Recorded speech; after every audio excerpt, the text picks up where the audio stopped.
Y hacemos así. Ustedes me dirán si se ve. ¿Ahí se ve? Sí. Sí, sí. Sí. ¿Me ven a mí?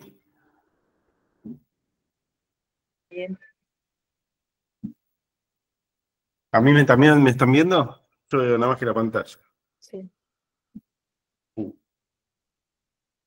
Muy bien. Bueno, como les decía, la idea de la clase es empezar a hacer un relevamiento histórico de cómo se fueron clasificando las enfermedades. Yo no los estaría viendo.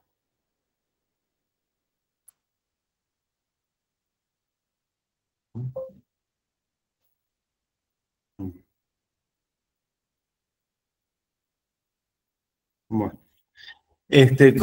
Cualquier cosita ustedes me van diciendo. ¿Cómo se clasifican las enfermedades, tanto las enfermedades médicas y después cómo se fueron agregando las enfermedades en salud mental?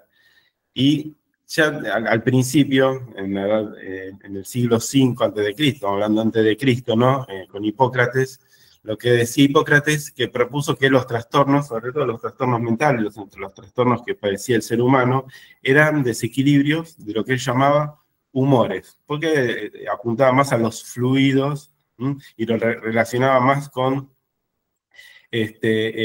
otros elementos como el fuego, el aire, el agua, la tierra, lo caliente, lo frío, lo húmedo, lo seco. Entonces, él lo que fue diciendo que había un desequilibrio de estos humores y que este desequilibrio de estos humores daban las enfermedades. Entonces empezó a describir diferentes patologías o diferentes personalidades en base a estos humores. Entonces decía que había personas que eran más flemáticas, personas que eran más melancólicas, personas que eran más sanguíneas y coléricas. Y el flemático decía que era más reflexivo, más tranquilo, justo, poco comprometido, simpático, que querían la buena vida. Después, por otro lado, estaban los melancólicos, que eran los más inquietos, que eran más reflexivos, más inestables, más ansiosos, y que querían estar más solos, porque eran más reflexivos, más inquietos mentalmente. Por otro lado estaban los que eran sanguíneos, que él consideraba que eran los más enérgicos, los más alegres, vigorosos, con mucha potencia, con mucha ganas de hacer cosas, eran más enérgicos. Y eran más personas como más apasionadas. Y después los coléricos, que eran más perseverantes, más impulsivos, extrovertidos, con mucha impulsividad. Y para tomar las decisiones eran rápidos, de ahí la impulsividad. Y esto, lo que decía Hipócrates, que en realidad eran los fluidos que estaban en el organismo y que este desequilibrio de los fluidos era lo que daban las enfermedades.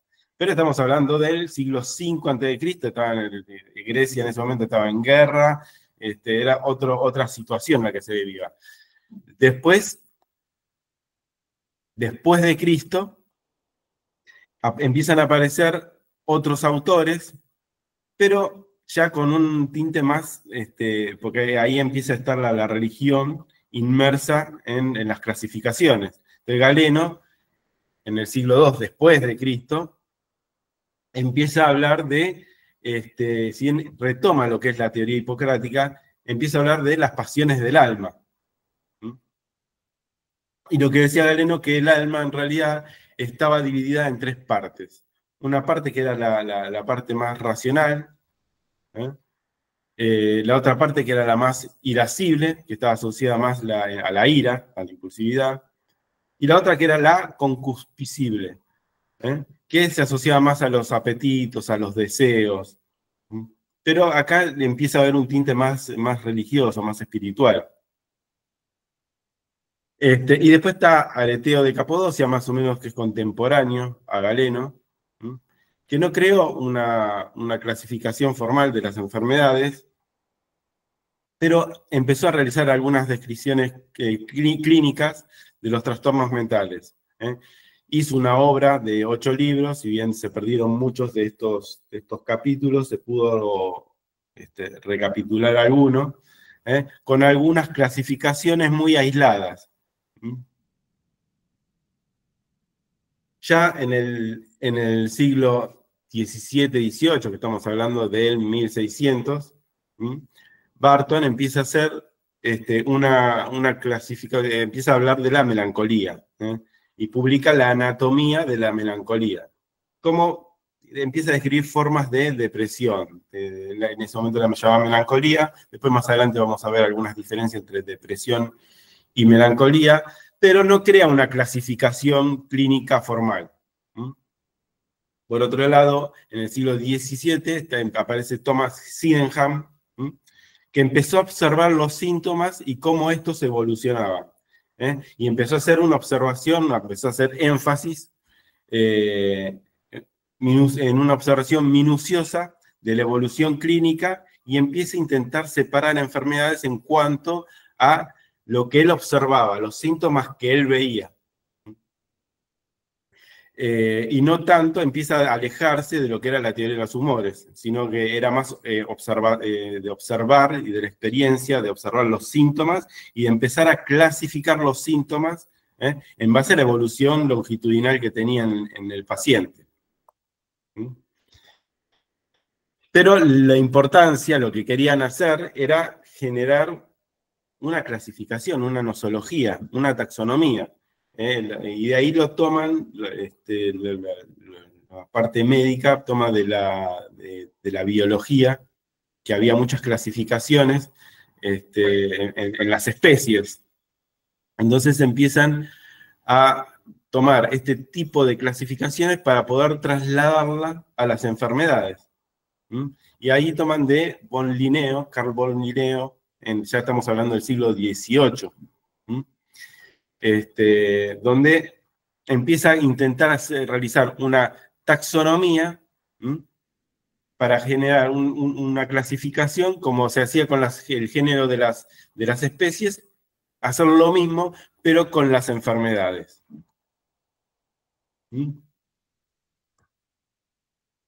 Más adelante aparece Cullen, donde adopta una clasificación que lo toma de la botánica, donde en la botánica lo que hacían era clasificar las clases, los órdenes, los géneros y las especies. Entonces el Cullen lo que empieza a hacer es clasificar siguiendo este orden y simplifica en 4 clases: las pirexias, lo que es febril, las neurosis, las caquexias y los locales. Es una clasificación muy rudimentaria, pero lo que intenta es, en ese momento lo que se tomaba era la taxonomía biológica, entonces, bueno, hagamos algo para empezar a clasificar y para empezar a tener un lenguaje y entender qué es lo que está pasando a las personas, porque la verdad que lo que es la desestabilización de los humores o de los fluidos no es, hay algo más que está pasando.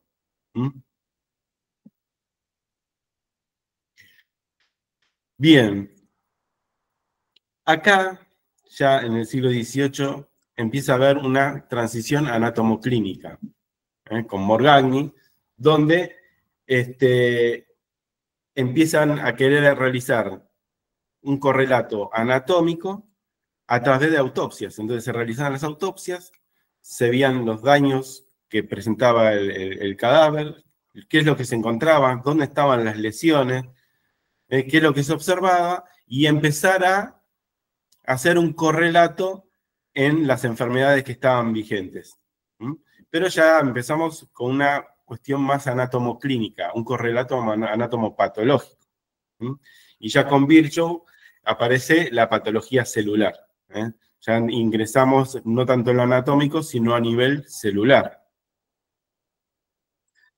Pero fíjense cómo desde los fluidos, en el siglo V a.C., ya empiezan a ver un correlato de anatomoclínico a la parte celular, y después con Koch y Pasteur empiezan a ver que hay empieza la teoría microbiana y ver que hay agentes que pueden generar, son patógenos y pueden generar alteraciones en el organismo. Entonces ya empiezan a haber otros agentes actuantes que se empiezan a imbricar en la clasificación, que no es solamente alteración de los humores o correlación, sino que hay algo externo que también puede afectar la salud de las personas. Y empiezan a hacer una clasificación etiológica de los agentes microbianos, de los agentes patógenos y las enfermedades que se producen. Y ya con Bertillon empiezan las primeras clasificaciones internacionales, empiezan la estadificación, y empezar a generar un diálogo internacional o un acuerdo internacional de lo que se está hablando y no tanto local, porque lo que importaba en ese momento es recabar datos de diferentes lugares y poder tener un diálogo único para poder entenderse. Y cuanto más información se tiene, más fácil es clasificar y más fácil es entender las diferentes patologías. Y es en el siglo XX que ella dice ICD, que es el CIE, es la Clasificación Internacional de las Enfermedades, que surge en Europa. El primero que surge, que es el CIE, surge en 1900, es decir, a comienzos del siglo XX. Que ahí empieza a hacer una clasificación escueta de las enfermedades médicas generales. Ya en el CIE 6, el ICD 6, el CIE 6, en 1948, que en 1948 es una fecha bastante importante porque es el momento que se crea la Organización Mundial de la Salud. Y es en este momento donde la Organización Mundial de la Salud dice, se empieza a incorporar al CIE y se empieza a encargar del CIE 6. Y ahí tiene una injerencia en esta clasificación, que es importante ahí. Y justamente en 1948 es la posguerra de la Segunda Guerra Mundial. Entonces, es donde hay más comunicación entre las naciones. Y el último, que es el CIE 11, que es del 2019, y está vigente hasta el 2022, que en realidad hay una revisión. Sí, después van a ver que hay otras, que cuando vemos los trastornos mentales, van a ver que hay otras clasificaciones que se fueron sumando, el DSM-1, ahora estamos en el DSM-5 revisado, que después la vamos a ver, y ya después, ahora que hay un cambio,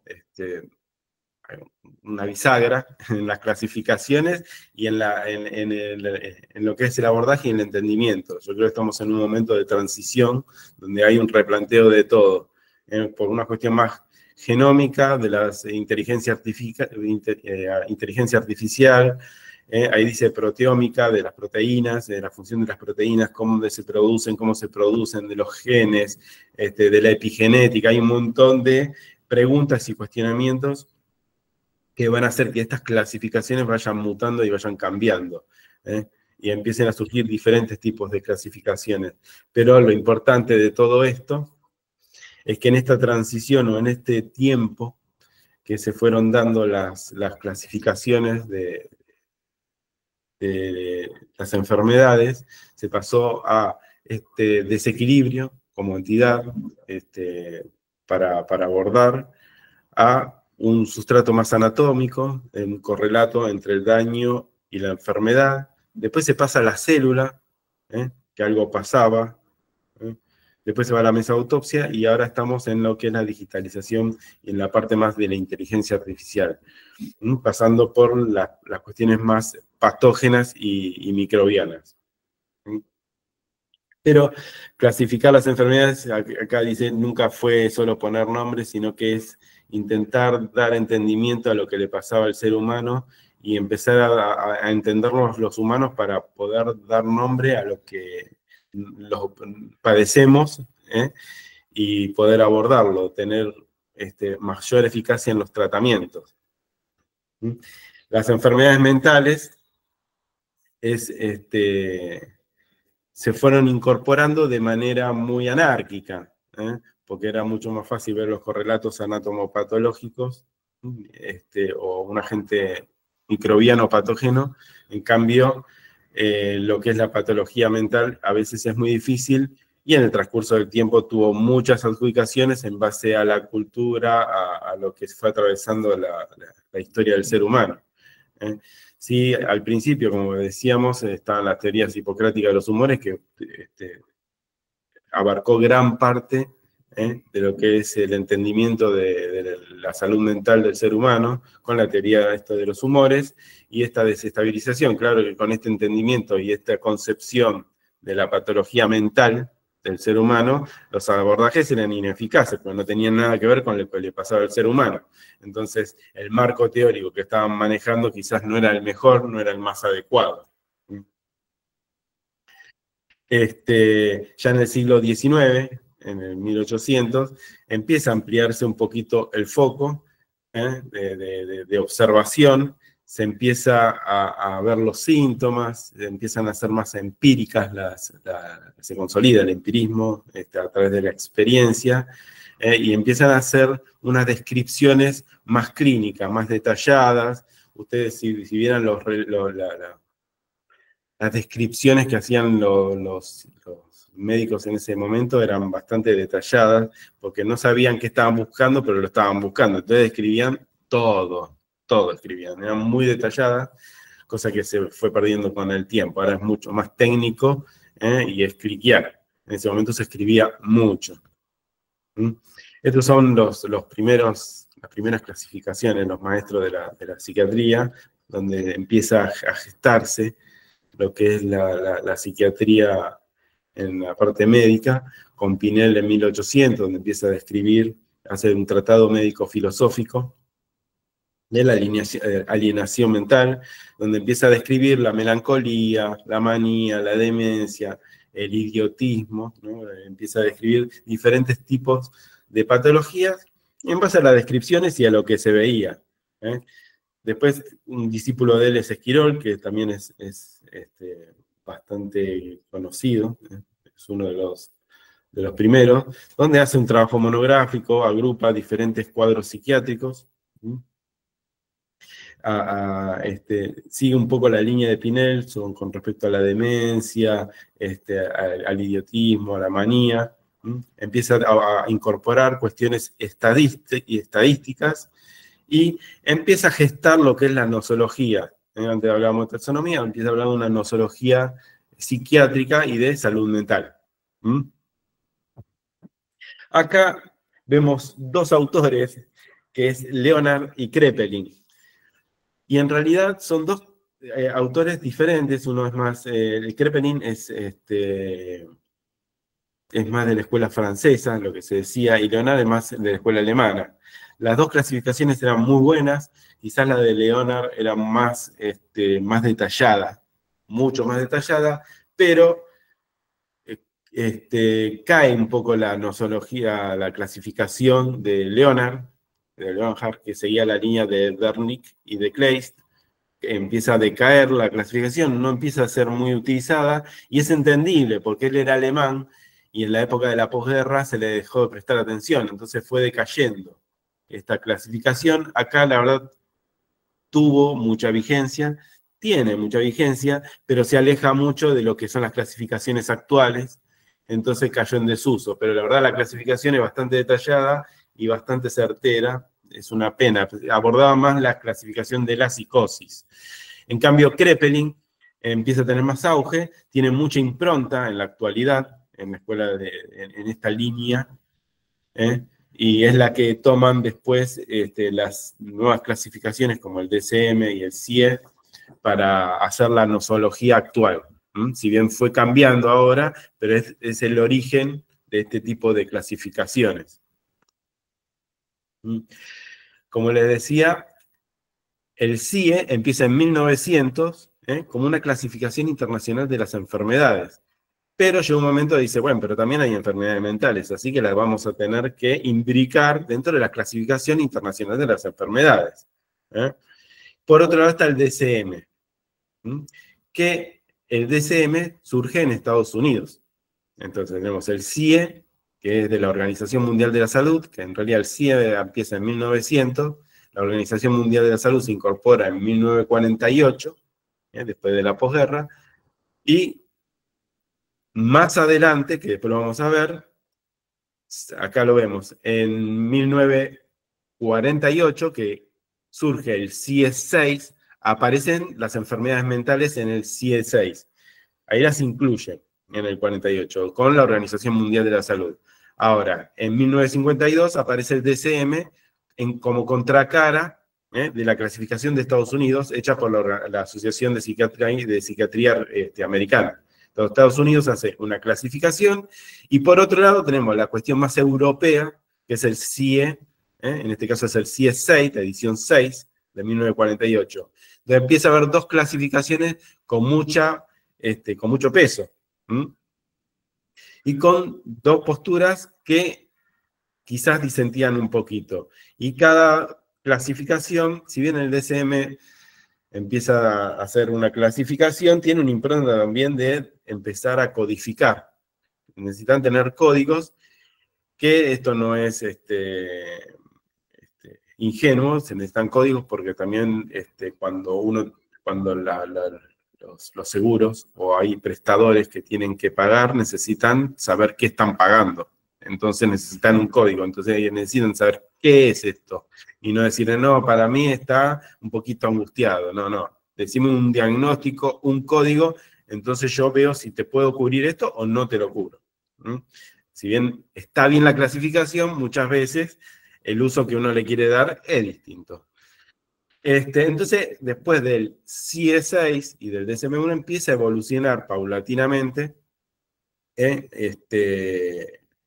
y mejorando las clasificaciones y viendo otros tipos de patologías. Entonces vemos que en el 1948, que aparece la primera edición de la OMS, con las enfermedades mentales, que estaba, como decía ahí, estaba muy influida por la nosología de Kraepelin, la parte más de la escuela francesa que se dice. En cambio, el DSM aparece en el 52, y es la Asociación de Psiquiatría Americana. Hay una influencia, incluso en el DSM hay mucha influencia psicodinámica, psicoanalítica, en las primeras ediciones del DSM. Y el CIE es más conservador, no hay tantos cambios, si bien no es solamente el CIE, no es solamente de patología mental, es de todas las enfermedades. El DSM es de patología mental nada más. Entonces el CIE incluye las patologías, las enfermedades, más las patologías mentales, a partir del CIE-6. Pero empieza a haber dos fuertes clasificaciones. En el 1980 ya hay el DSM-3, que es cuando saca la edición, empieza a tener una clasificación un poquito más descriptiva y alejándose de algunos marcos teóricos, siendo más imparcial, más descriptivo, yendo a los síntomas, que cargándolos o haciendo bromas, dicen, parece una receta de cocina, ¿no? Porque dicen nada más lo que uno tiene que ver. Pero en realidad es bien descriptivo. Lo que hacen es agrupar síntomas y decir, bueno, estos síntomas se condicen con esto. Y el CIE-9 empiezan a ver que quizás hay puntos de contacto, entonces dicen, bueno, a ver, si bien disentimos, capaz que lo que yo estoy diciendo con este nombre se equipara con lo que vos estás diciendo con este nombre. A ver, y empiezan a intentar aunar criterios. Si bien en el CIE-9, como dice ahí, se incluyen trastornos mentales, las neurosis, que se dejó de usar el término neurosis, se incorporan los trastornos del desarrollo, pero lo importante es que empieza a haber registros hospitalarios a nivel mundial. Entonces le da un caudal de información para hacer una clasificación, aparte de empezar a ver la clasificación que venía haciendo la Asociación de Psiquiatría Americana. Y por otro lado, la clasificación de psiquiatría americana en 1980 con el DSM-3 empieza a incorporar lo que dice ahí el sistema multiaxial. El sistema multiaxial no está mal, ahora se dejó con la última edición, pero eran 5 ejes, que se usó hasta el DSM-4, y después se dejó de usar. Pero lo que hacía era clasificar, hacer un diagnóstico global de la patología, donde hacía un diagnóstico de la enfermedad, de la estructura que tenía la persona, si había una enfermedad médica asociada, cómo era el ámbito social, y después tenía una escala global, donde era la funcionalidad, la independencia y la autonomía que tenía ese paciente con respecto a lo que padecía. Entonces eso es el sistema multiaxial, que se fue introduciendo, que todavía sigue en auge, porque se sigue utilizando, pero sí lo siguen pidiendo actualmente, si bien están, va a caer en desuso, porque el DSM-5 no lo tiene en cuenta. Bien, y después están el CIE-10 y el CIE-11, lo mismo que el DSM-4, el DSM-4 revisado, y el DSM-5 y el DSM-5-TR, que es el revisado. El TR son, todos los DSM tienen DSM-4, DSM-TR, DSM-5, DSM-TR, que es la revisión, y hay algunos ajustes de lenguaje, algunas cosas que se modifican, sutiles, pero cada tanto hay una revisión de cada edición. En el CIE-10, que acá se utiliza el CIE-9 y CIE-10, empieza a haber más confluencia con el DSM, empiezan a unar criterios, que es la idea que apuntan a que todos tengamos un mismo lenguaje con respecto a lo que es la clasificación. Algunas cosas se dicen diferentes, pero se refieren a lo mismo. Entonces lo que empiezan a hacer es, en base a las clasificaciones, sacan la clasificación con el nombre de la patología y dos códigos, el del DSM-4 y el del CIE-10. Y el del CIE-10, si uno va al CIE-10, a lo mejor está con otro nombre, pero es análogo. Eso se ve en los trastornos límite de la personalidad y en otras cosas donde se pronuncian diferentes, pero la descripción es la misma. Pero sí lo que hay, lo bueno, es que empieza a haber confluencia entre ambas descripciones. Lo que vamos a ver que el CIE-11, que ahora quizás no es tan relevante, pero cuando vayamos introduciéndonos en el tema, vamos a ver que es importante, introduce la palabra comportamiento, trastornos mentales, trastornos del comportamiento y del neurodesarrollo.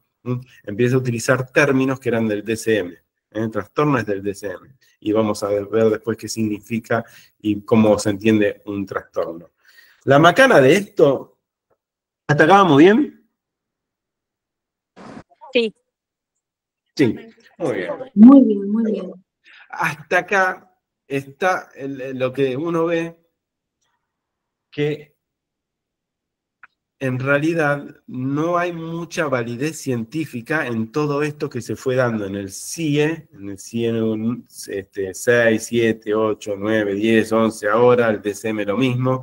No hay mucha validez científica, porque lo que están haciendo es, son construcciones, que ahí está en rojo, construcciones convencionales. En realidad lo que hacen es, a ver, qué es lo que le está pasando a la persona, qué síntomas está teniendo, y en base a los síntomas que está teniendo, los agrupamos y le damos un nombre. Ahora, no hay marcadores, no hay biomarcadores, no hay una célula que esté mal, no hay nada que se pueda ver que diga, esta persona que yo digo que es bipolar, sino que es una construcción.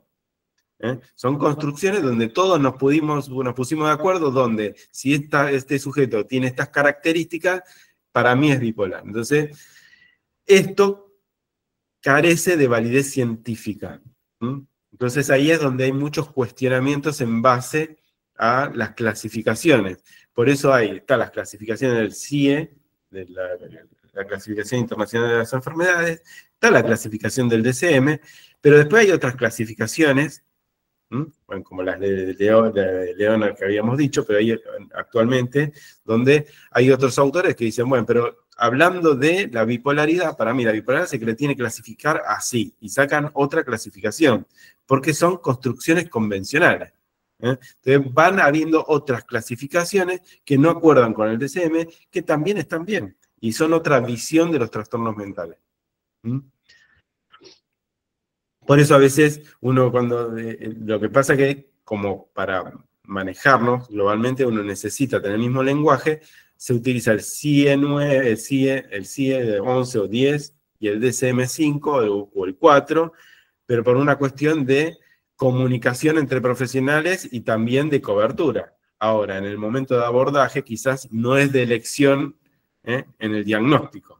Porque uno dice, bueno, para que cura poner en el DSM-4 tal código, porque por la descripción es esto. Ahora, el paciente tiene esto por estos autores, es decir, la comunicación entre profesionales terapéuticos quizás es diferente a lo que uno escribe en en la cobertura, porque uno tiene que adaptarse al ser humano lo que dicen los papeles, y eso a veces es forzado, porque la realidad es distinta a lo que una clasificación. ¿Mm? Bien, entonces lo que vamos viendo, haciendo un recorrido, al principio con Esquirol y Pinel, ¿no? Que empiezan a intentar dar algunos esbozos de la patología mental con melancolía, demencia y ya a principios del siglo XX, con Kraepelin, donde con Leonard empiezan a hacer una descripción detallada de las patologías, con una evolución y un curso de cómo iban evolucionando, de cuáles eran las oscilaciones, y si se internaban, si no se internaban, cuáles eran los síntomas, y qué pronóstico tenía cada patología en base a una visión longitudinal. Empieza una construcción, un refinamiento evolutivo de cada patología. Ya con las incorporaciones del CIE y del DSM, se empieza a globalizar esto y empieza a haber más estadística, empiezan a confluir más datos de diferentes partes de los países, entonces obviamente empieza a haber más información. No eran tan específicas por paciente, sino más información estadística. Y sí, con el DSM, lo que les decía, lo de la cuestión de las coberturas, porque hay una necesidad de brindar atención médica, y en diferentes países la cobertura es diferente, entonces necesitan clasificaciones como para saber qué es lo que se hay que cubrir y qué es lo que hay que tratar, con definiciones objetivas y no con explicaciones que quizás no llegan a ningún punto y la persona que tiene que cubrir no sabe qué tiene que hacer. Bien, y acá, con esta clasificación, empezamos con el trastorno alimentario. ¿Cómo empieza el trastorno alimentario en todo este tipo de clasificación? Y el trastorno alimentario, si bien no fue descrito al principio, hay muchas descripciones, como veníamos diciendo, hay muchas descripciones sintomáticas. Síntomas que en ese momento no eran considerados trastornos de la conducta alimentaria, pero eran síntomas. En los tratados hipocráticos usaban el término de bulimia como hambre voraz y anorexia como falta de apetito, pero no lo ligaban con los humores, con estos 4 humores que planteaba él, no como una enfermedad, como una desregulación de los humores, un desequilibrio general, y que se relacionaba con la comida. En el siglo en el siglo XIII, XIV, es cuando empieza a haber, igual lo vamos a ver más adelante, pero hablaban de anorexia mirabilis, que eran las santas, las ayunadoras, las santas anorexias, la anorexia santa, que hay bastantes descripciones.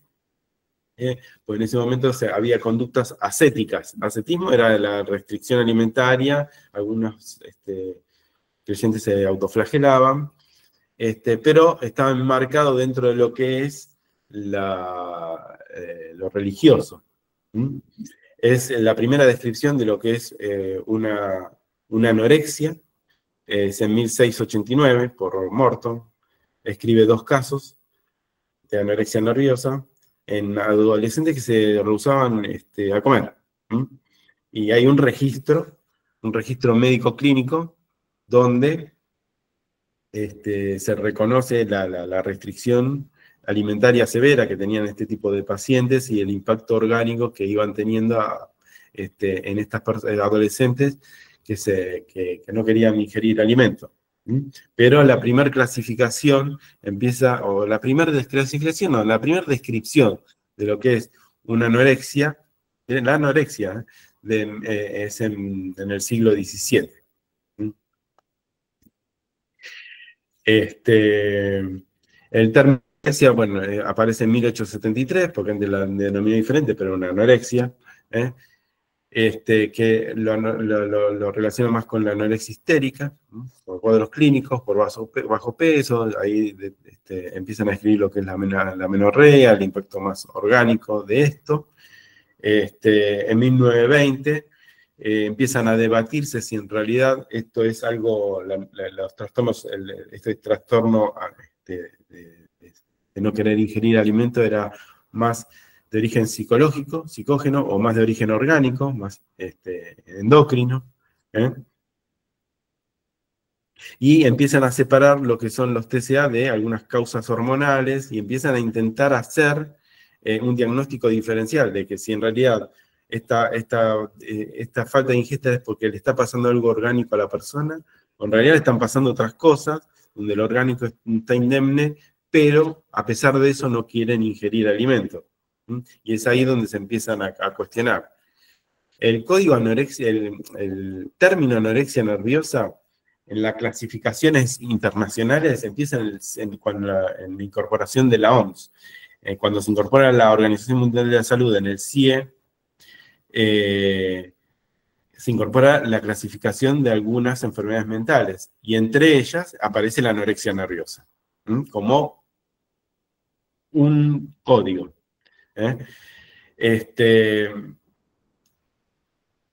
Después, pero fíjense que hasta el momento lo que hablamos de la anorexia, del impacto que tenía la anorexia y cómo esto impactaba en el organismo por las personas que no comían. Pero la bulimia muchas veces pasaba desapercibida.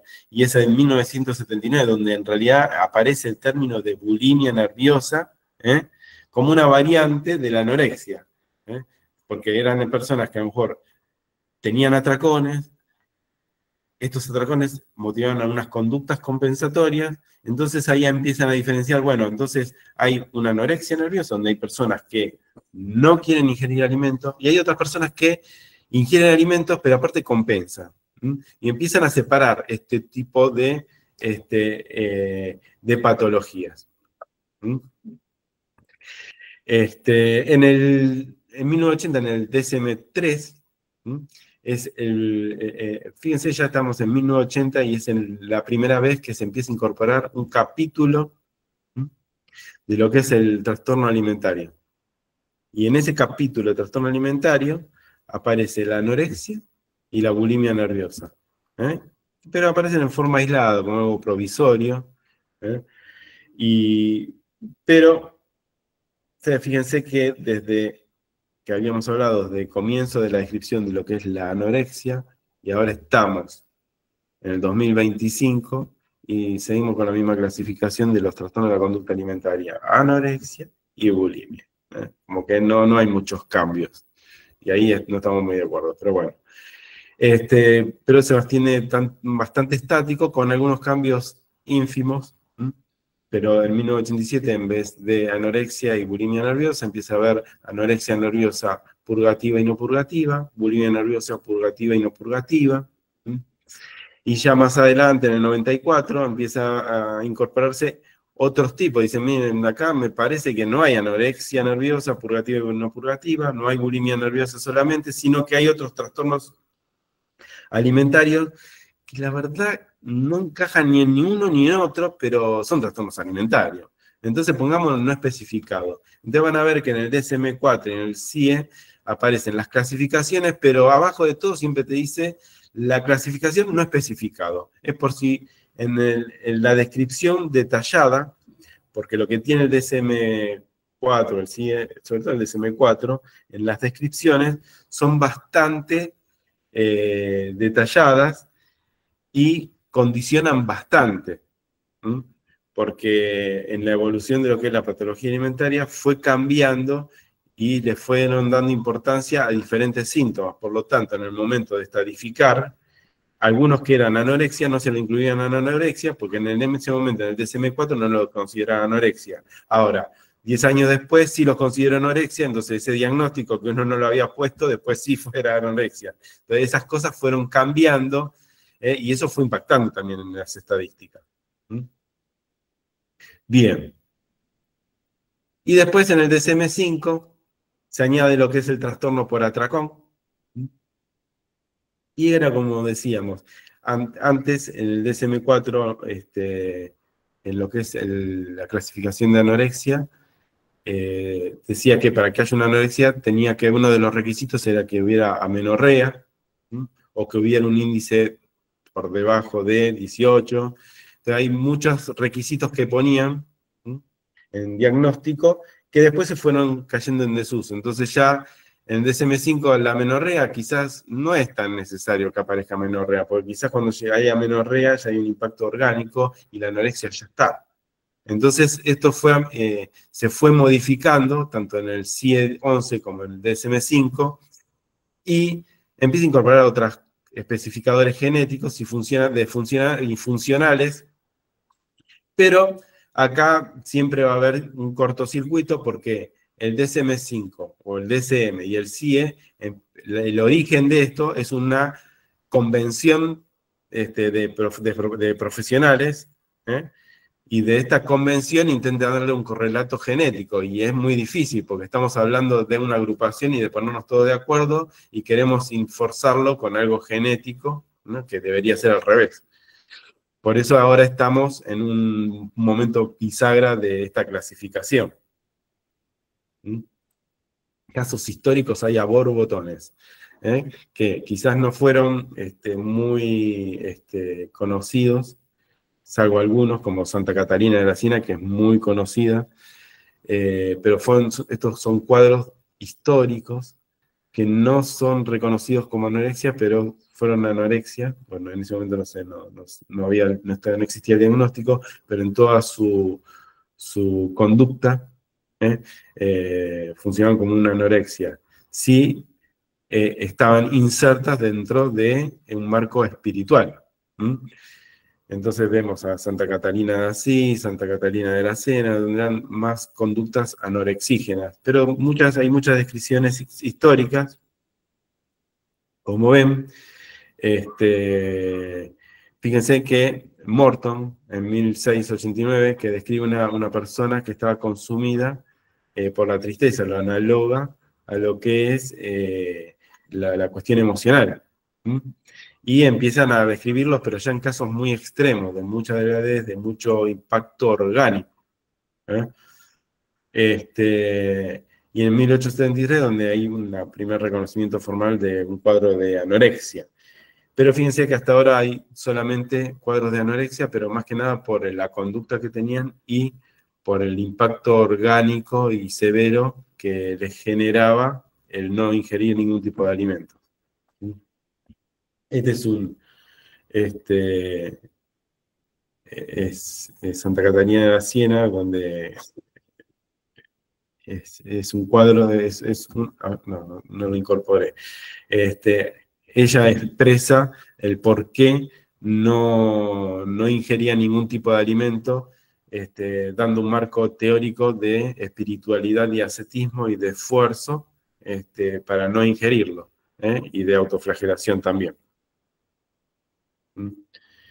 Pero, por el lado de la bulimia, que es mucho más difícil ver una evolución histórica de lo que es la bulimia. Por eso a veces hablan de que los trastornos alimentarios son patologías de la actualidad y en realidad son patologías históricas, que quizás ahora son más visibles y quizás tienen más impacto y estadísticamente son más importantes. En ese momento quizás no estaban tan reconocidas y pasaban más desapercibidas.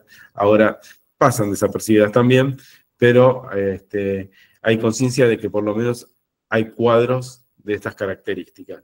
En la antigua Roma, los romanos en ese momento, si bien no había trastornos alimentarios, sí lo que hacían era comer en exceso. Cuando había comida, comían en exceso y se producían el vómito para poder seguir comiendo y obviamente era más hedonista y más asociado a lo emocional. En la Edad Media, el Renacimiento no hay mucho con respecto a este tipo de conducta, pero sí con lo que decíamos antes, el ayuno, porque había mucho de restricción y conductas ascéticas de las prácticas religiosas. Pero no hay descripciones de lo que es el ciclo de atracón y compensación o conductas bulímicas. Pero que en ese momento pasarían desapercibidas, pero que lo más probable es que hayan estado. En el siglo XVIII y en el siglo XIX, ahí aparecen algunos relatos donde hay algunas mujeres que ingerían comida en exceso, y luego recurrían a conductas purgativas, y que empiezan a tener un correlato entre este tipo de conducta y las cuestiones emocionales, las cuestiones de los nervios, del desorden nervioso. En ese momento decían histeria. Bien, acá hay un cuadro de lo que intenta demarcar lo que es las conductas bulímicas o purgativas a lo largo de la historia, desde la antigua Roma hasta la clasificación, donde Russell empieza en 1979. Fíjense que es a principios de los 80, donde empieza la primera clasificación, el primer cuadro clínico reconocido de bulimia nerviosa, a pesar de, por eso hay muchas patologías que se dan en el transcurso de la historia, donde hay síntomas, son incorporados o se le dan otros marcos teóricos, o se las entiende diferente, y después con el correr del tiempo, llegando a 1980, dicen, no, a ver, este tipo de conductas es una bulimia, esto es una bulimia nerviosa. Entonces empieza a verlo como una patología y como una entidad de una patología mental o una entidad psiquiátrica a ser abordada y tratada. Bien. Y acá, ¿no?, es donde empiezan por lo menos por mi parte, a resquebrajarse el paradigma, ¿no? El paradigma de lo que es las clasificaciones, de lo que es el entendimiento del trastorno de la conducta alimentaria. Si uno tiene en cuenta la evolución histórica de la patología y la clasificación actual, uno se da cuenta que quizás hay algunas cosas que no encajan, y estaría bueno cuestionárselas. Entonces puse acá lo que es un paradigma. El paradigma es una teoría, un conjunto de teorías, y donde el núcleo central uno lo acepta sin cuestionar. Cuando uno habla de paradigma, dice, esto es así. Y yo no lo cuestiono porque partimos de esta base. Da un modelo y una base para resolver problemas y para abordarlos. Ahora contamos con este paradigma, donde hay una anorexia, hay una bulimia, y hay otros trastornos alimentarios, con trastorno por atracón, y de ahí en más tenemos que avanzar sin cuestionarnos nada, para abordar esta problemática. Estamos complicados porque en realidad hay muchas convenciones internacionales donde proporcionan este tipo de paradigma. Lo que es en salud mental, sobre todo en psiquiatría, acá puse un triangulito, simpático. Un triangulito donde está la A, la C y la B, donde A es lo afectivo, lo emocional. Lo puse correlato también con, a ver si se ve, acá está, con los colores. Lo A es lo emocional o lo afectivo, lo C es lo cognitivo, y lo B lo volitivo, el comportamiento. Y lo que es en patología o en las enfermedades psiquiátricas siempre hablamos de conducta, de cognición y de emoción.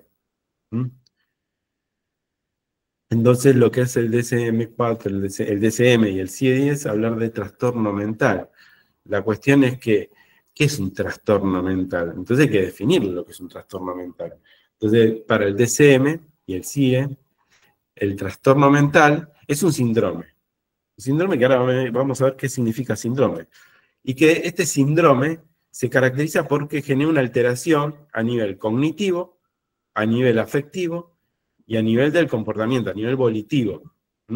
Y estas alteraciones, que es significativa, generan una disfunción en diferentes áreas. Una disfunción psicológica, biológica, en el desarrollo, en lo cotidiano. Es decir, que hay una alteración que es significativa de estas tres esferas, cognitiva, volitiva y emocional, que genera una alteración, una disfunción.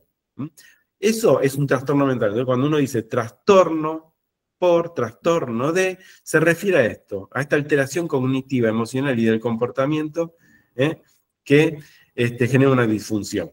Eso hay que tenerlo en claro porque si no uno dice, ¿qué es un trastorno? ¿Y qué sé yo qué es un trastorno? Bueno, el trastorno se refiere a esto.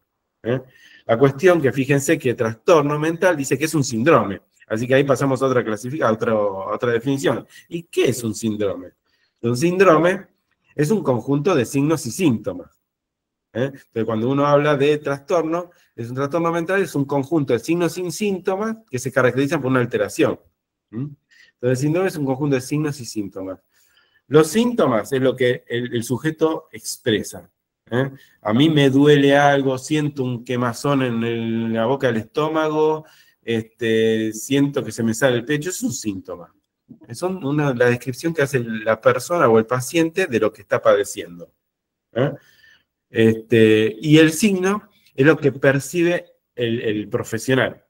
El paciente puede decir, no, me siento que me explota la cabeza, uno le toma la temperatura y dice, no, tenés fiebre, tenés 39, 40. Entonces, uno es un signo que es objetivable y es por el profesional, y otro es el síntoma, lo que refiere el paciente. Entonces tenemos que el trastorno mental es un síndrome, un conjunto de signos y síntomas, de lo que el profesional percibe y de lo que dice el paciente. Después habla cuando hablamos de trastorno, que lo hablamos, habla de trastorno de la conducta alimentaria. Entonces, trastorno es esto, trastorno de la conducta, se refiere al condicionamiento que tiene el sujeto y que es observado. ¿Qué hace el sujeto? Que es observado por la persona. Pero fíjense que habla de trastorno de la conducta y no habla de trastorno del comportamiento. Y ahí es un primer desacuerdo, porque en realidad el comportamiento es un conjunto de acciones, es un conjunto de conductas. Conducta es un acto. Cuando uno habla de conducta, se refiere a un acto, una acción. Cuando uno habla de un comportamiento, se refiere a un conjunto de acciones, a un conjunto de conductas que tiene el organismo para modificar algo, para hacer algo. Es decir, que se da en forma longitudinal. Entonces, cuando uno habla de trastorno de la conducta alimentaria, quizás no sería tan acertado, uno tendría que hablar de trastorno del comportamiento si quiere hablar de la conducta repetitiva que va teniendo la persona y que intenta modificar algo en el exterior. Entonces, hasta ahora tenemos un trastorno mental. El TCA es un trastorno de la conducta. El trastorno mental es de la conducta. Y alimentario. El alimentario es el proceso que tiene la persona o el individuo para ingerir alimentos que necesita para vivir. Entonces tenemos un trastorno de la conducta alimentaria. Y acá donde vemos que quizás la definición que da el DSM y el CIE, quizás no, para mi gusto, no sería la más apropiada, porque al hablar del trastorno de la conducta alimentaria, primero hablamos trastorno de la conducta, que en realidad no es una conducta, sino que es un comportamiento que tiene el sujeto, porque sea en forma longitudinal. Y al decir trastorno de la conducta alimentaria, fíjense que trastorno era una alteración en lo cognitivo, en lo emocional y en lo volitivo. Si yo pongo trastorno de la conducta, estoy dejando afuera lo cognitivo y lo emocional, y estoy enfocando en lo comportamental, en la conducta. Y eso es una macana, porque entonces el diagnóstico, ¿en qué se va a basar? En la conducta, dejando de lado lo que está por debajo, lo cognitivo y lo emocional. Entonces lo que se va a ver, esto que parece una estupidez o rebuscado, o decir, ¿por qué dice esto? Es importantísimo, porque los trastornos, los diagnósticos se terminan haciendo en el momento que se ven, no en el momento que aparecen. y en el momento que se ven quizás no es el mejor momento. Por eso quizás el diagnóstico de trastorno del comportamiento, trastorno de la conducta alimentaria, quizás se debería rever. Porque fíjense, abajo puse un recuadro, algo más rebuscado, no más detallado, pero es lo que quieren decir. De lo que es una definición del trastorno de la conducta alimentaria. Dice que es una alteración clínica significativa de la actuación, que es objetivable en el individuo, que es desde la conducta, en el proceso por el cual se obtienen los nutrientes, y que esto provoca una disfunción. Esto es un poco lo que intento transmitir, es decir, que clínicamente es lo que yo veo que se le dificulta con las comidas, pero esto le genera alguna disfunción. Y esto está años luz de lo que es un trastorno alimentario, de lo que es un trastorno de la conducta alimentaria. Entonces, esto es importante, no solo para el entendimiento de la patología alimentaria, sino también para el diagnóstico, y también, como veíamos en las clasificaciones, en la cobertura. Porque lo que importa es cómo yo hago un diagnóstico para que el paciente tenga un tratamiento digno. Entonces, si yo parto desde la conducta, voy a esperar a que el paciente me demuestre y confirme a través de su conducta que tiene algo. Por convención, porque en realidad no hay nada bioquímico o algo que pueda garantizar un diagnóstico. Son convenciones, son acuerdos. ¿Hasta ahí se entiende? Hola. Sí, sí, perfecto, doctor. ¿Se entendió? ¿Se entendió? Sí, sí, muy bien. ¿Ninguna pregunta? Por el momento, yo personalmente, la doctora Serna, está muy bien lo que está diciendo. Estoy de acuerdo, estoy escuchando todo perfecto. Muy bien. Bueno, está bien. Bueno, entonces, un poco lo que venía diciendo, cuando hablamos de trastorno de la conducta alimentaria, se refiere a lo que es observado objetivamente. Es decir, cuando el paciente no solo lo padece afectivamente o cognitivamente, sino que lo tiene que expresar conductualmente. No importa qué le está pasando antes, lo que importa es cuando se ve. Entonces, la pregunta es, ¿cuánto demora lo no observado objetivamente en manifestarse? Es decir, ¿cuánto demora lo que padece afectivamente y lo que padece cognitivamente la persona con trastorno alimentario en expresar en la conducta lo que realmente le está pasando? Pues si vamos a esperar a ese proceso, quizás llegamos un poquito más tarde.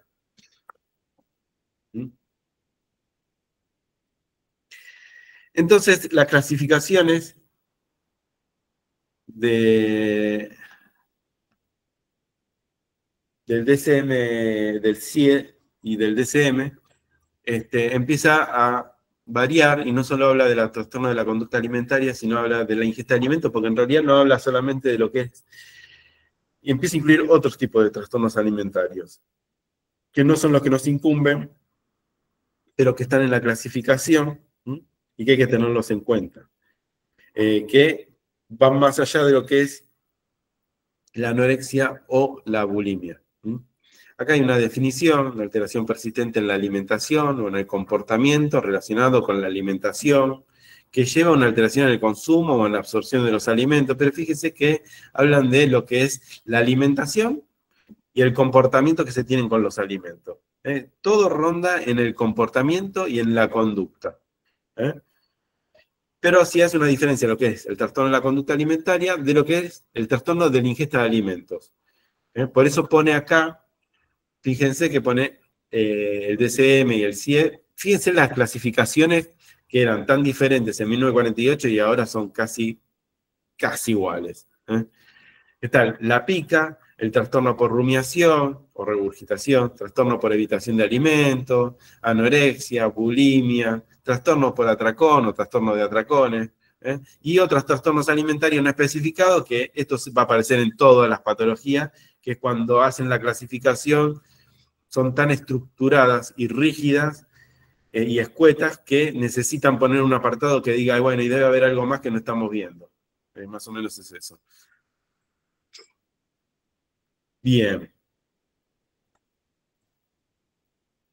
Hasta acá, ¿cómo vamos? ¿Preguntas algo?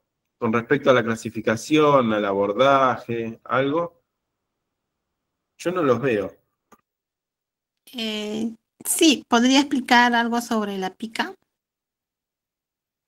La pica. Sí. Yo ahora vuelvo al power. La pica. La pica es la ingesta de alimentos que no son comestibles. Muchas veces está relacionado con cuestiones emocionales y otras veces está relacionado con cuestiones neurológicas. Yo tenía un paciente que no ingería nylon. Nylon ingería. Pero no podía, nylon o plásticos, no podía parar cuando estaba con mucha carga emocional, ingería este tipo de alimentos. Acá teníamos un paciente que llegó a consumir espuma de afeitar, esos son cuadros de pica, que comen alimentos que en realidad no son, no son nutritivos, no tienen nada que ver con la nutrición, pero bueno, que los ingieren en algún momento. Pero empiezan a incorporar en las clasificaciones diferentes tipos de patologías, como veíamos, como la rumiación o la regurgitación. Hay pacientes donde lo que pasa es que hay muchos, son clasificaciones muy escuetas, donde quizás ocultan otro tipo de patologías, pero el trastorno por rumiación o regurgitación son pacientes que en realidad mantienen la comida en la boca mucho tiempo y mastican, y a lo mejor terminan escupiéndola. La cuestión es que esa es una descripción. Muchas veces los cuadros de anorexia tienen un trastorno de rumiación, tienen una rumiación. Entonces a veces dicen, tiene un trastorno de rumiación. Y la verdad que es peleable. Esa es una convención, que es una anorexia, que tiene ese síntoma en realidad. Entonces, por eso a veces los diagnósticos, es preferible decir, mira, tiene un trastorno alimentario, después vemos cuál es el diagnóstico, porque no, muchas veces el diagnóstico se hace en base a los síntomas y va más allá que el síntoma que se ve. Ahí volvemos a lo mismo. Los diagnósticos están haciendo por lo que se ve y no por lo que padece el paciente. Y ese es el error que se está cometiendo. Entonces dicen, ¿tiene anorexia? No, todavía no. Todavía nos falta un poquito para que tenga anorexia, porque todavía el índice está bien. Y uno se lo queda mirando diciendo, pero, ¿en serio vamos a esperar a eso?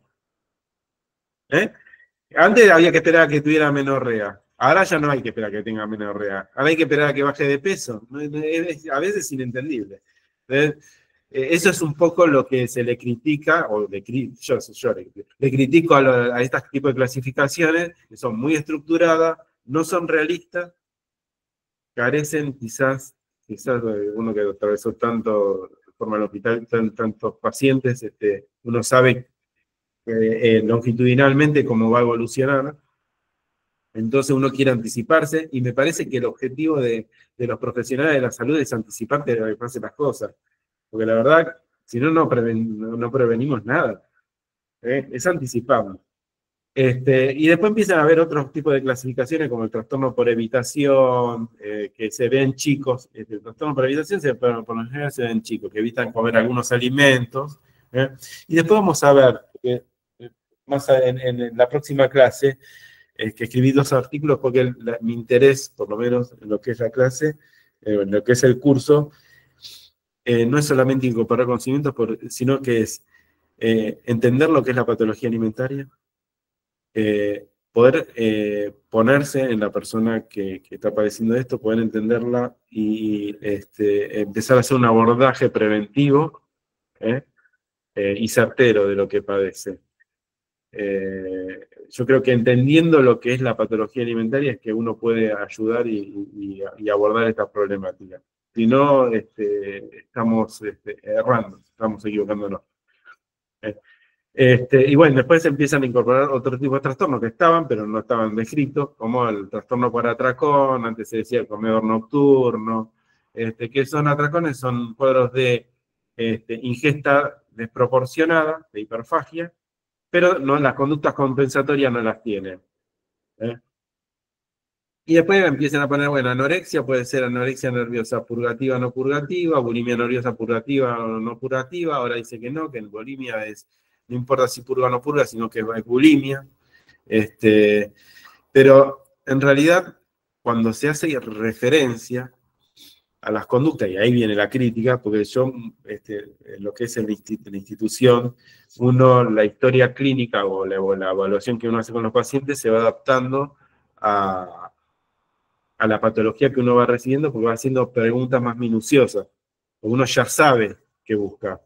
Entonces hay preguntas que uno las hace que a lo mejor en otras instituciones no se hacen porque uno no está buscando eso, uno va a hacer una evaluación general. Entonces uno pregunta, a ver, ¿vos te produciste el vómito alguna vez? Hay muchas personas que dicen no. ¿Pero lo intentaste? Sí, la verdad lo intenté y no pude.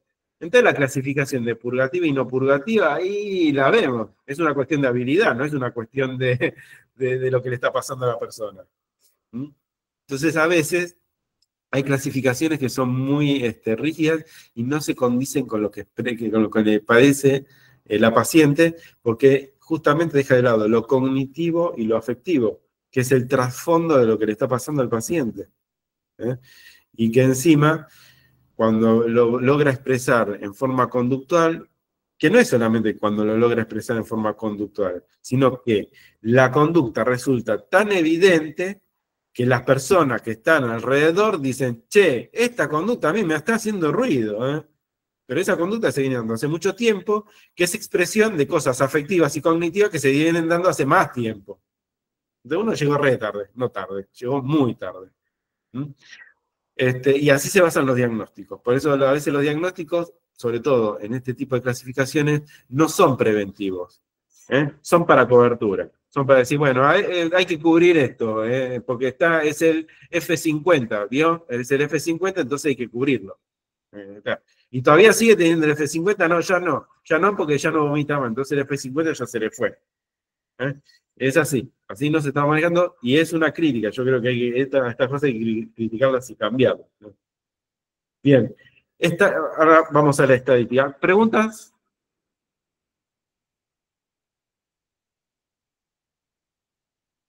Estoy crítico, hoy estoy quejoso, me levanté mal, no sé qué me pasa. ¿Alguna pregunta? Seguimos con epidemiología. ¿Les parece? Bueno, a ver, ahí está. Muy bien.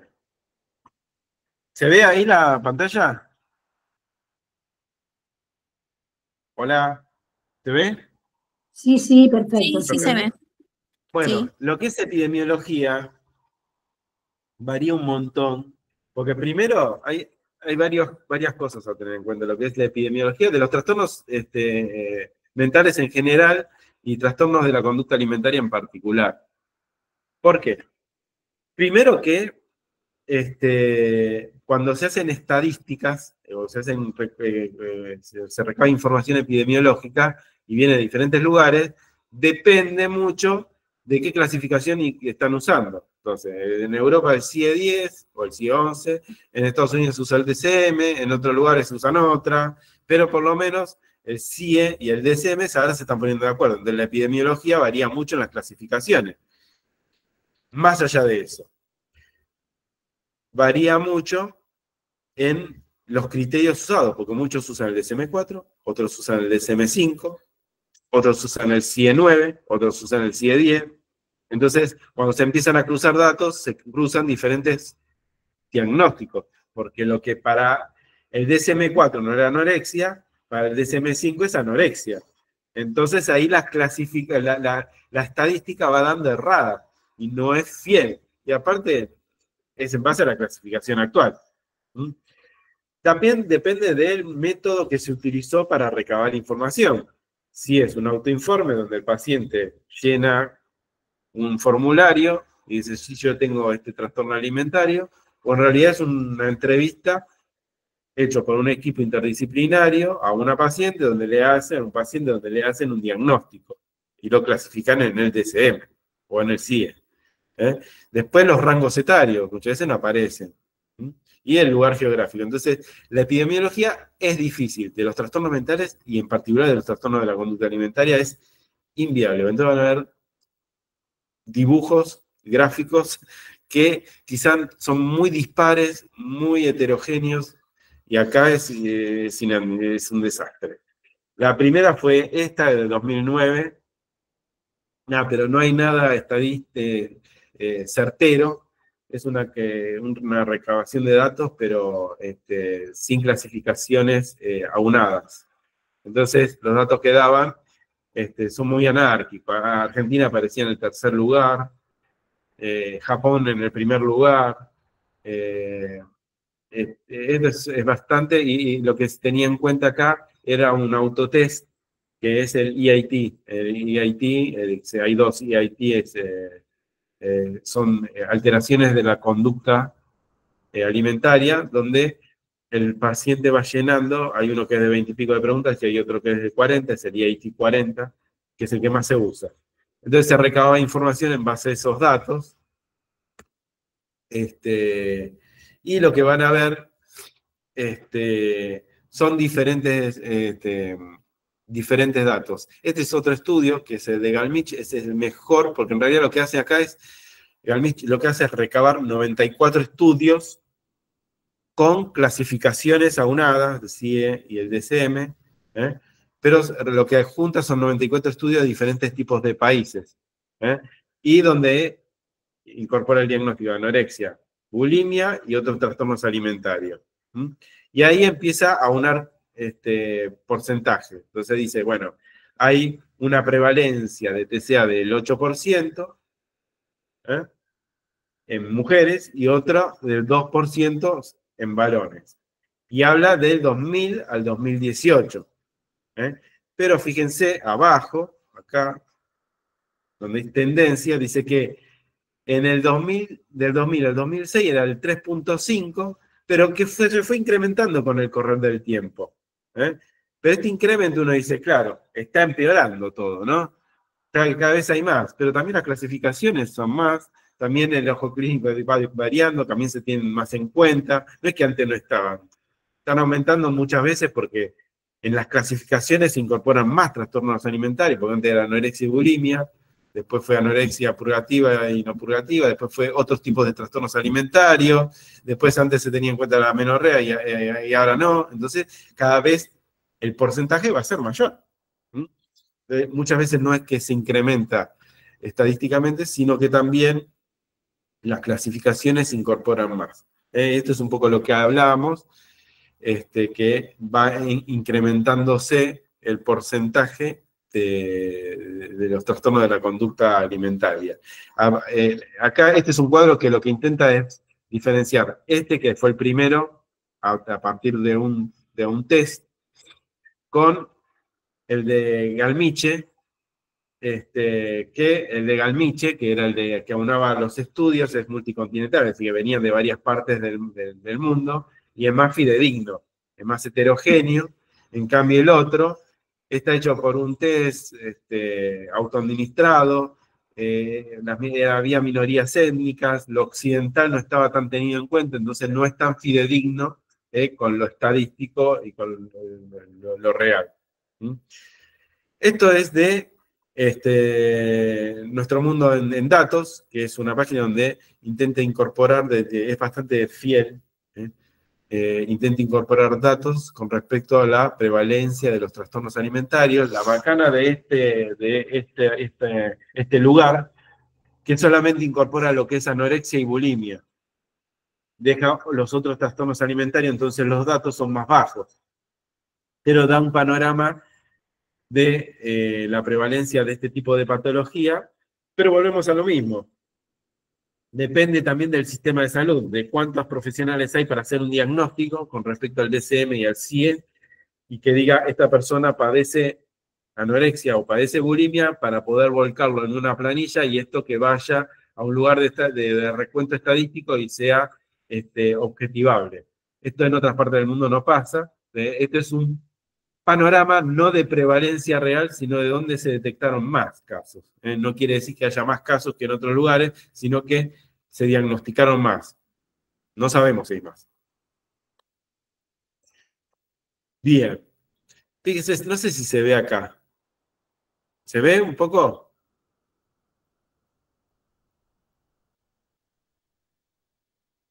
Se fueron todos.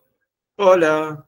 No, doctor, sí se ve correcto. Se ve, digo, por lo chiquito. Sí, bueno. Yo no puse esto, mirá vos, qué mal. Ah, por eso no se veía. Ya, ahí está. Vamos a ir, así se ve mejor. Ahí está. Bueno, acá. Fíjense, esto es en el mundo. La prevalencia que hay en el mundo de anorexia y de bulimia. Y fíjense qué interesante, porque está en lo que es el grupo etario. El grupo etario. De la edad de los 5 a los 14, de los 15 a los 19, de los 20 a los 24, de los 25 a los 29. Fíjense que a los 5 y a los 14 hay un 0,06, después se incrementa en los 15 y 19, hace un pico entre los 20 y los 24 y empieza a decrecer para incrementarse un poquito en la edad adulta. Esto es a nivel mundial del 2021. A nivel mundial. Esto es en Sudamérica. Detectamos lo mismo. 5 a 14, se incrementa un poquito a los 15 a los 19, hay un pico de los 20 a los 24 y empieza a decrecer, aumentando al final de la edad. Esto es en Sudamérica. Esto es en Argentina. Similar. Si bien algunas cifras varían, pero las oscilaciones son las mismas. Empieza de 5 a los 14 años este porcentaje, empieza a incrementarse a los 15 a los 19, aumenta, hace un pico a los 20-24 y empieza a decrecer la prevalencia de los trastornos alimentarios. Fíjense que es más o menos, acá comparé lo que es Sudamérica con Argentina, y más o menos los datos, puede haber alguna variación, pero se condice bastante con respecto al gráfico. ¿Qué es lo que detectaron? A ver, ¿qué es lo que, si ustedes vieran este gráfico, qué dirían? Hablen un poquito porque me duermo.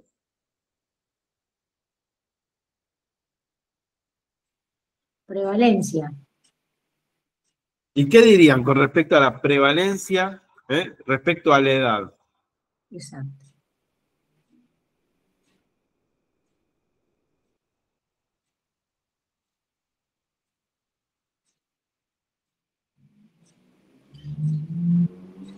Fíjense, de los 20 a los 24, ¿qué hay acá?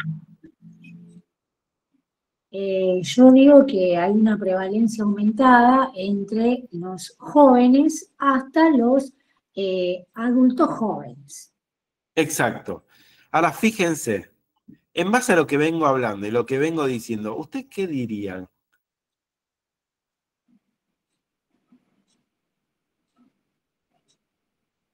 Fíjense que ahí viene la autocrítica y ahí viene el palo, ¿no? Fíjense que nosotros decíamos que había un trastorno de la conducta alimentaria, es decir, que el trastorno de la conducta alimentaria se termina haciendo entre los 20 y los 24 años, ¿no? Con un incremento un poquitito entre los 15 y los 19. Esto es con el trastorno de la conducta. Ahora, cognitivamente y afectivamente, ¿qué pasó? ¿Aparecieron de golpe acá o había algo anterior? Y nosotros estamos haciendo el diagnóstico cuando ya llegamos tarde. Porque si uno ve el gráfico y dice, ah, no, acá es donde se incrementa. Vamos a hacer más hincapié acá. La salud, el sistema de salud tiene que hacer hincapié acá. Acá no está el problema. Acá no es el problema. Es justamente acá. Estamos errando. Por eso muchas veces hay que hacer una buena definición de la patología, porque cuando uno entiende la patología es como uno va a ser el sistema de salud pública y cómo va a abordar la patología, en este caso, del trastorno de la conducta alimentaria. Si yo todo el hincapié lo pongo a los 24, a los 20 y a los 25, me estoy salteando un montón de edades que quizás no tienen el diagnóstico, pero no lo estamos registrando. Y que quizás por no registrarlo estamos haciendo un pico a los 20 y a los 25 años.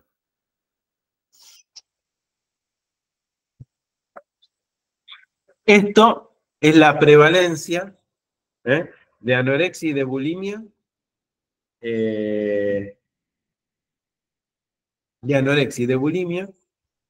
en diferentes partes del mundo. Pero es como les decía, fíjense que Australia tiene el 1%, Argentina está más o menos, Argentina está dentro del rango de Sudamérica. No hay mucha variación, pero se refiere solamente a la anorexia y a la bulimia y la verdad gran parte de los trastornos alimentarios son otros trastornos alimentarios, porque son muy rígidas las clasificaciones, entonces que se quedan muchos trastornos alimentarios sin clasificar. Entonces, los datos no son tan fidedignos, primero porque abarcan nada más que 2 patologías. Segundo, porque apunta a el sistema de salud, qué tan capacitado está para diagnosticar un cuadro de trastornos alimentarios. Pues muchas veces en los hospitales no se los diagnostica y ponen trastornos emocionales o trastorno de personalidad o otro tipo de trastornos y no el trastorno alimentario, entonces no son clasificables y no son incorporados en el sistema en la epidemiología. Entonces, obviamente, si no son tenidos en cuenta por el sistema de salud, no van a estar graficados. Por eso muchas veces el porcentaje de alto no quiere decir que haya más personas con patología alimentaria, sino que puede ser que haya más personas con patología alimentaria, pero lo más probable es que también hubo más detección de patología alimentaria. Bien por Australia. Bien. Esos un poco son diferentes datos estadísticos de acá, que es importante, porque fíjense que lo que van a ver es justamente que varían mucho los porcentajes, porque muchos de los datos estadísticos, primero es el grupo etario, porque no es como habíamos visto, si uno hace una muestra estadística en personas de 20 a 26 años, lo más probable es que detecte más, el porcentaje va más alto. Si uno amplía el rango etario, el porcentaje va a variar, entonces hay que ver cuál es el rango etario que uno está teniendo en cuenta para evaluar el porcentaje. Y también varía el porcentaje si yo tengo en cuenta mujeres, si yo tengo en cuenta hombres, o si si tengo en cuenta los dos. Entonces los porcentajes varían, entonces hay que ver bien qué es lo que uno está teniendo en cuenta cuando arroja un porcentaje. En este estudio, donde se dio anorexia y bulimia, personas que padecen anorexia y bulimia, se dio entre el 12 y el 15% de adolescentes. Es decir, que hay un montón rango etario que se tuvo, que no fue tenido en cuenta. Abajo están, en amarillo están la bibliografía de dónde se sacó. En Estados Unidos, esto sí es importante y es para tenerlo en cuenta, que muchas personas que padecen este tipo de trastornos alimentarios, sobre todo la anorexia, pueden tener intentos autolíticos y fallecer. Y es bastante elevado el porcentaje, sobre todo si no sin tratamientos. Y sí, fíjense que hay screening internacionales y abajo ven que el porcentaje varía enormemente, entre el 2 y el 21%, y pasa por esto, por las diferencias en las clasificaciones, las diferencias entre los grupos etarios, si se tiene en cuenta anorexia y bulimia, o si se tiene en cuenta anorexia, bulimia y otros trastornos alimentarios. Entonces, cuando uno ve estadísticas, ven que algunas estadísticas quizás están infladas, otras son muy chiquitas, y algunas son seleccionadas a propósito, intencionalmente, porque hay una finalidad. Pero hay que ser objetivo en el momento que uno toma una estadística y que uno entiende por patología alimentaria o trastorno de la conducta alimentaria para lograr un objetivo. ¿Cuál es el objetivo que uno quiere que me está arrojando estos datos? Y hay que ser crítico con eso. Bueno, estos son otros datos.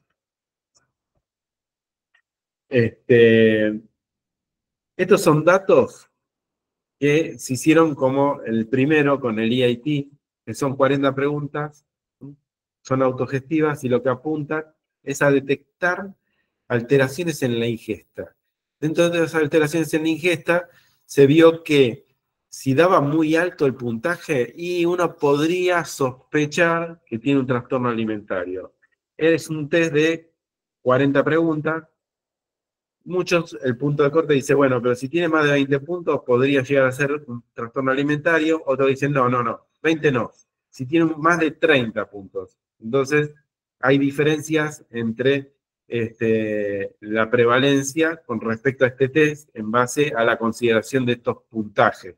Ustedes ven que en un lugar se consideró 20 puntos acá, y el porcentaje que arrojó fue 14, y en este lugar que se consideró más de 30 puntos, el porcentaje fue de 11. Esto es bastante inespecífico, pero a veces es certero. Lo único que pasa muy desapercibido es la anorexia, no así la bulimia. Este es el test que se utiliza. Son 40 preguntas. Las preguntas son bastante concretas. Fíjense que en una dice, me peso varias veces al día. Y uno pone, no, con frecuencia, a veces, muy de vez en cuando, y uno va poniendo así, con 5 categorías, y en base a eso tiene diferente puntaje.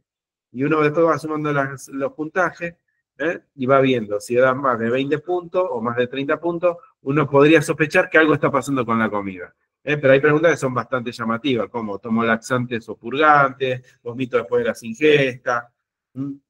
Tiene diferentes preguntas. Eso a veces se toma, pero más que nada para hacer un screening, para ver cómo está la población, no para hacer diagnóstico, es para hacer un screening. Este es ¿cómo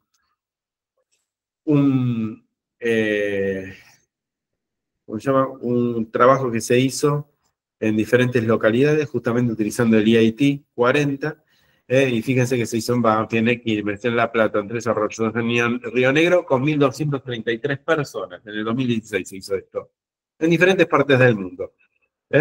Fue bastante amplio. El grupo etario hacía un pico entre los 12 y los 17 años, que se agarró gran parte de la adolescencia acá. De femenino había un 56%, de masculino había un 44%, de Argentina. Y lo que se vio, lo llamativo, es que entre un 20 y un 29 puntos había un 16%. Y entre 30 puntos para arriba había un 11%. Es decir, que si uno consideraba los que tenían más de 20 puntos, que podían tener alguna alteración en la ingesta alimentaria, había un 28% casi de prevalencia. En cambio, si uno tiene en cuenta mayor de 30 puntos, hay un 11%. Entonces, esto varía bastante en cuanto al puntaje que uno tiene en cuenta de este test, autoadministrable. Y en femenino y masculino hay una gran diferencia. Fíjense que entre 20 y 29 hay un 20% en femenino y un 11%. Es decir, que hay una variación bastante importante si uno tiene en cuenta lo masculino y lo femenino. Entonces, eso es importante en los datos estadísticos. Pero lo que se vio, a ver si estaba acá, no.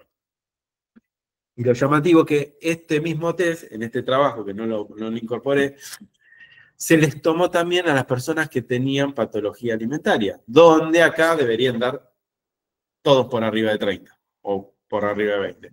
Y se vio que en los cuadros de anorexia, un gran porcentaje, casi un 10%, daba menor de 20 puntos, que no era detectable. Así que estos screenings que se hacen, hay personas que, sobre todo en la anorexia, pasan desapercibidos. Es que a pesar de que tienen cuestiones cognitivas, a pesar de que tienen cuestiones afectivas que no están incorporadas dentro de la definición, tienen comportamientos que no son detectables, que hay profesionales que no ven, pero que no son detectables por los test, y que podrían pasar desapercibidos.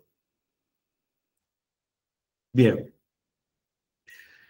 Bueno, estos son otros datos estadísticos. 14%, 2%, 3% en varones, pero siempre hay una mayor prevalencia en lo que las mujeres y en detrimento de la población masculina. Siempre hay más o menos un 10% de prevalencia masculina y un 90% los que concurren a consulta. Los que concurren a consulta. Estos son diferentes estudios. Unos mencionan más el riesgo, otros mencionan más la prevalencia. No es lo mismo tener riesgo de padecer un trastorno de la conducta alimentaria, que ahí sería el EIT, a el test autoadministrable, o a tener el diagnóstico de trastorno de la conducta alimentaria. Son dos cosas diferentes. Pero sí hay mayor riesgo en la población adolescente. Pero era como decíamos, si bien el pico se empieza a dar desde los 15 a los 19 y el pico máximo a los 24, también es la edad donde más se ve la conducta, porque más las personas tienen que afrontar las cuestiones externas, porque la familia empieza a tener más autonomía. Porque cuando son más niños, la familia suple, o el entorno suple muchas cosas que cuando la persona va creciendo tiene que hacer frente, y en estas conductas de afrontamiento quizás no las tiene y empieza a evidenciarse otro tipo de comportamiento que antes quizás estaban latentes y después empiezan a ser evidentes, y ahí uno hace el diagnóstico. Bien, ¿hasta acá se está entendiendo un poquito el concepto hacia dónde estamos yendo?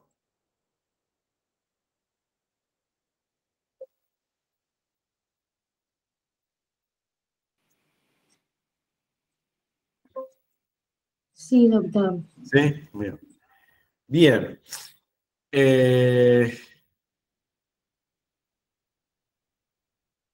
Bueno, esto es las cosas que hay que tener en cuenta. Sobre todo que es mucho más frecuente en mujeres. Lo que se está viendo es que 1 de cada 12 mujeres y 1 de cada 45 varones padecen TCA a lo largo de su vida. Es decir, que pues muchas veces lo que se dice es que, o el concepto que se tiene, es que el TCA aparece en una persona de 29 años de forma abrupta y no sabemos cómo apareció. De repente tiene un TCA. Y no es que fue en forma latente desarrollándose. Por eso es a lo largo de la vida. Que sí es verdad que hay un subregistro, hay algo que no se está registrando por las clasificaciones que se están usando, por la rigidez de las clasificaciones, por las concepciones teóricas, por las clasificaciones como se fueron cambiando a lo largo del tiempo. Entonces, hay un subregistro, siempre hay un subregistro. Entonces, cuando uno arroja datos, uno sabe que ese dato, y hay que sumarlo un poquito más. Acá dice que hay un aumento reciente, sobre todo en jóvenes, y volvemos de nuevo a la crítica que uno hace ante esto. Depende mucho este incremento a que cada vez hay más profesionales que a lo mejor le prestan atención.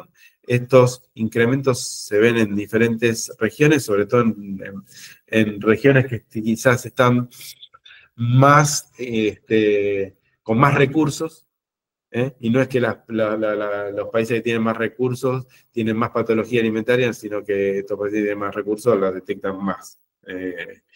Y pueden abordarlas. Y tienen lugares donde pueden hacer un diagnóstico. Acá dice que la incidencia está concentrada en la adolescencia, y ahí viene la crítica. Se detecta más en la adolescencia, no se concentra más en la adolescencia, se detecta más en la adolescencia y en personas que de 24 en adelante, 24, 26 años, pero también es donde más la persona se ve demandada por la sociedad a responder y a hacer frente a un montón de factores estresantes que quizás no puede afrontar. Entonces se empieza a detectar más en ese momento. Y esto último que decía, la heterogeneidad extrema por las diferencias metodológicas y los recursos con los que cuenta la región o el país en el momento de hacer diagnósticos, donde las urgencias o las emergencias en diferentes regiones son variadas. Entonces hay países que se pueden ocupar de este tipo de patologías y hay otros países que quizás en las condiciones que se encuentran se tienen que ocupar de otras cuestiones donde esto pasa solapado y no se evidencia. Después, esto son otras cosas que se fueron incorporando: trastorno evitativo, que es el TERIA, que es el trastorno por evitación, que se fue incorporando, entonces se incrementa más la estadística. El trastorno por atracón, que estos son diferentes tipos de diagnósticos, se fueron incorporando a la clasificación, que antes no se tenían en cuenta, ahora se tienen en cuenta. Entonces incrementa mucho más los datos estadísticos, y lo que antes era 4 después se transformó en 10. Entonces eso fue cambiando con el tiempo. Y estos son otras clasificaciones que se fueron incorporando, sobre todo otro tipo de patología alimentaria, hasta la anorexia atípica, la bulimia con baja frecuencia, pero en realidad son trastornos alimentarios, y lo que hacen es describir diferentes síntomas. Volvemos de nuevo a que describen conductas, y en base a las conductas hacen una clasificación. ¿no? Entonces hacen el desorden purgativo, el comedor nocturno, la bulimia de baja frecuencia, la anorexia típica, que son trastornos alimentarios, pero como no tienen todos los requisitos para que sea una anorexia o sea una bulimia, las ubican así. Pero en realidad son trastornos alimentarios. Entonces, cuando se hace la estadística, hay que ver si esto se tiene en cuenta o no se tiene en cuenta, porque esto incrementa en demasía la estadística. Entonces, hay que ver cuando se hace la estadística qué se tiene en cuenta y qué datos epidemiológicos se están teniendo en cuenta para hacer una estadística. Esta es la prevalencia mundial, según el DSM-5. La anorexia oscila entre 0,8 y 6, es grande el margen, y entre 0,1 y 0,3 en hombres, la bulimia del 2,6%, el nombre 0,2%, trastorno por atracón el 6%, ahí vemos que se incrementa, y otros trastornos mentales, trastornos de la conducta alimentaria no especificados, 11%. Entonces, si uno incorpora los trastornos de la conducta alimentaria no especificados, suma un 12% casi. Entonces, son trastornos alimentarios que son gran parte de los trastornos alimentarios, no saben dónde ubicarlo. Entonces, hay parte de la clasificación que le están errando, y hay algo que no están teniendo en cuenta. Y es lo que van a tener que empezar a criticarse. Por eso empecé la clase hablando de paradigma, donde uno parte de un paradigma y se esfuerza, ¿no?, a encajar la realidad con ese paradigma, y la realidad está diciendo otra cosa. Entonces me parece que hay que replantear ese paradigma porque no estaría funcionando. Y un poco lo que quiero terminar la clase, porque va a ser la otra, que va a ser más crítica todavía, criticando todo, que, a ver, uno es el impacto de la pandemia, y es para que lo piensen para la próxima clase. ¿Qué impacto tuvo la pandemia en este tipo de patologías?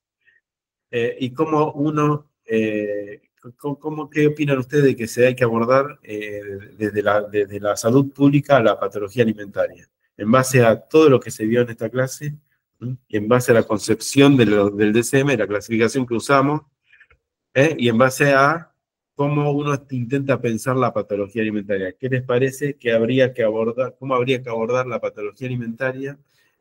¿Y qué impactos tiene? La pandemia fue muy importante en este tipo de patología, porque fue un factor estresante bastante marcado. No sé, ¿alguna pregunta, algo que me quieran preguntar, decir?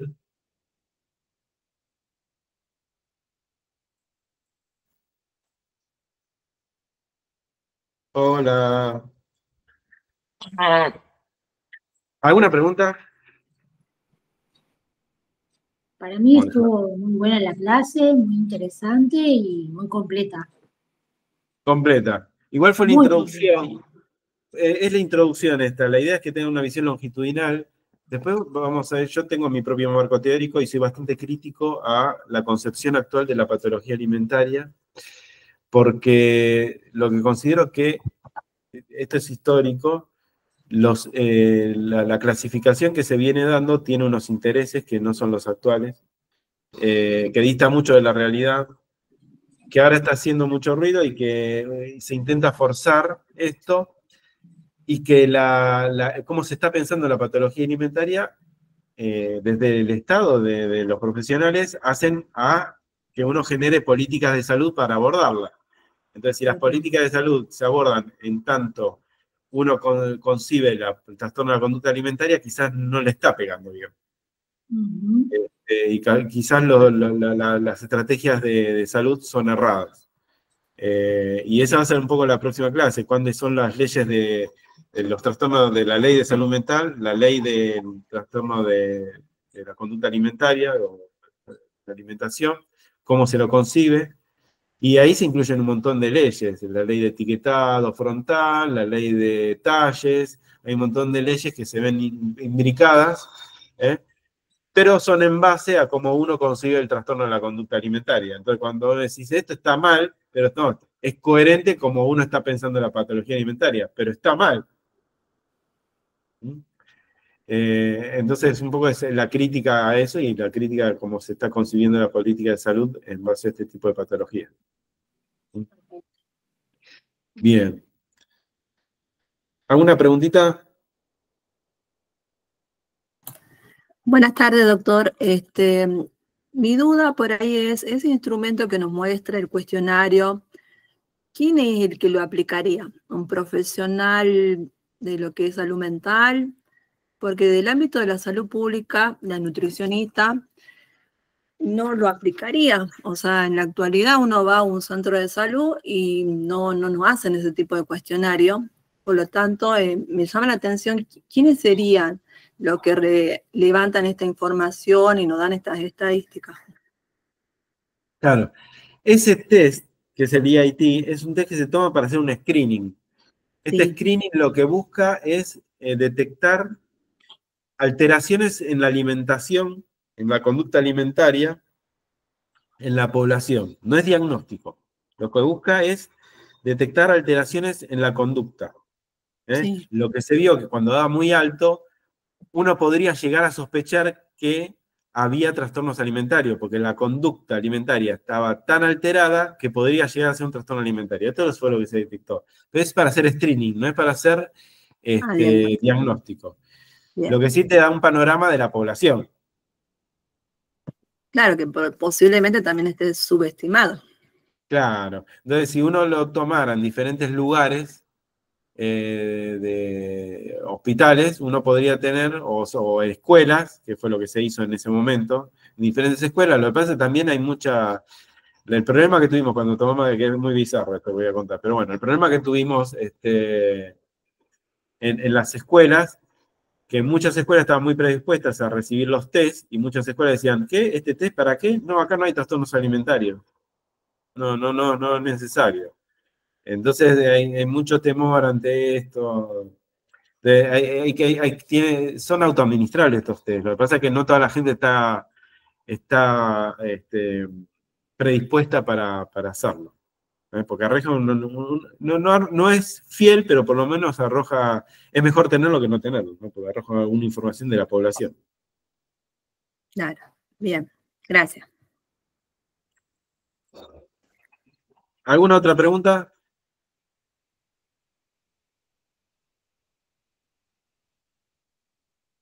¿Ninguna?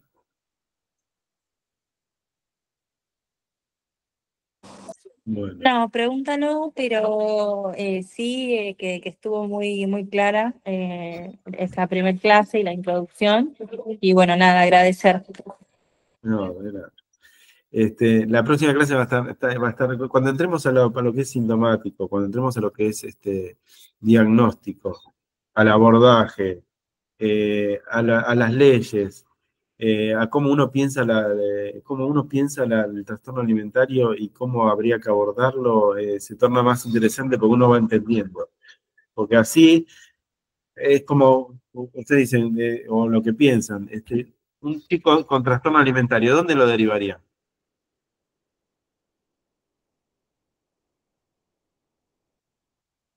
¿Dónde se lo deriva generalmente un chico con un trastorno alimentario?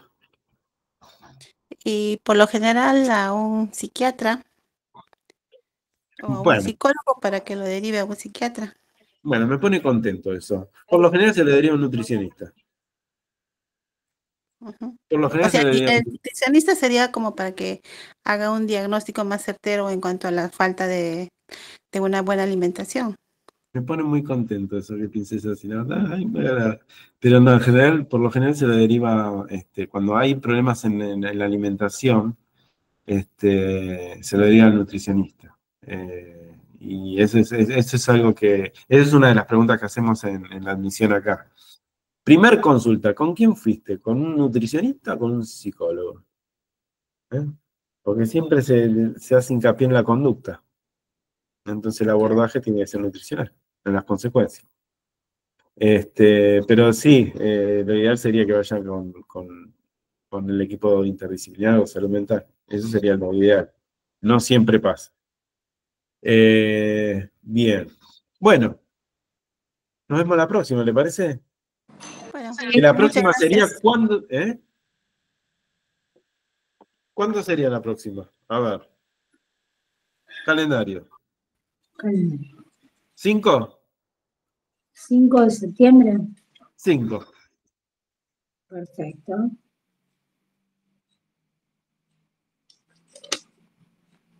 ¿Mismo horario, doctor? Mismo horario, a las 5. Bárbaro. Muy bien. Bueno, muchas gracias por aguantarme.